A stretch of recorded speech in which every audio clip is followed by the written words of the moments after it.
میں نے کہا امی گھر میں چور گھس آئے ہیں اور ہمارے کمرے کی تلاشی لے رہے ہیں۔ یہ سننا تھا کہ امی خوف سے کانپنے لگی۔ ہمارے گھر میں کوئی مرد نہیں تھا، ہم صرف 2 عورتیں ہی تھیں۔ امی اٹھ کر بیٹھ گئی۔ میں نے کہا کہ امی لیٹی رہیں، ہمارے گھر میں چوری کرنے والی چیز کیا ہے جو وہ چرا کر لے جائیں گے؟ خود ہی تلاشی لیں گے، جب کچھ نہیں ملے گا تو چلے جائیں گے۔ لیکن میری ماں زیادہ ہی خوفزدہ ہو چکی تھی۔ ڈر سے امی کے آنسو نکلنے لگے، وہ رونے لگی۔ دھیمے لہجے میں انہیں رونے سے منع کر رہی تھی کہ وہ دونوں جوان کمرے سے باہر آ گئے۔ میں بھی اٹھ کر بیٹھ گئی۔ انہوں نے ٹارچ لائٹ کی روشنی ہم پر ڈالی۔ ہم چارپائیوں پر اٹھ بیٹھے، دیکھا تو فوراً سے تیز قدم اٹھاتے ہوئے ہمارے پاس آ گئے۔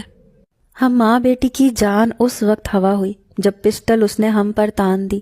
کہنے لگے خبردار، جو کچھ تم دونوں کی زبان سے ایک لفظ بھی نکلا تو چل اٹھ بڑھیا، جو پیسہ زیور اور نقد تمہارے پاس ہے جلدی سے مجھے دو۔ میری ماں تو ہاتھ جوڑ کر ان کی منت سماجت کرنے لگی کہ ہمارے پاس کچھ نہیں ہے بیٹا، خدا کے لیے جیسے آئے ہو ویسے ہی چلے جاؤ۔ ہم تو دونوں بہت غریب ماں بیٹی ہیں، لوگوں کے کپڑے سلائی کر کے اپنا پیٹ پالتی ہیں۔ دونوں نوجوان نے رومال سے اپنے چہرے چھپا رکھے تھے۔ ایک نے دوسرے سے کہا چھوڑو یار، واپس چلتے ہیں، پورا کمرہ تو تم نے چھان مارا ہے، ایک پائی تو ملی نہیں ہمیں۔ لیکن جس نے پستول تانی تھی اس کی نظریں مسلسل مجھ پر تھیں، ٹارچ بھی اسی کے ہاتھ میں تھی۔ میری ماں نے جب دوسرے نوجوان کو اپنی تائید میں بولتے سنا تو کہنے لگی ہاں ہاں بیٹا، خدا کے لیے چلے جاؤ، ہم غریبوں کے پاس کچھ نہیں ہے۔ لیکن جس کے ہاتھ میں پسٹل تھی وہ نوجوان میری ماں کے قریب ہو کر کہنے لگا بڑھیا، اب تک 40 گھروں کی چوری کر چکا ہوں میں، اور آج تک کبھی ایسا نہیں ہوا کہ خالی ہاتھ لوٹوں۔ میرے دھندے کا یہ اصول ہی نہیں ہے، یا آج تو مجھے اپنے گھر سے پیسے اور زیور نکال کے دے گی، یا پھر… یہ کہہ کر اس نے کمینگی سے کہا لگایا، پھر پلٹ کر میری چارپائی کے پاس آیا۔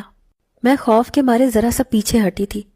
اس نے میری ہوا سے اڑتی لٹ کو اپنی پسٹل سے میرے چہرے کے پیچھے کر کے کان کے پیچھے اڑسا تھا۔ کہنے لگا ورنہ تیری یہ بیٹی اس رات کی قیمت چکائے گی۔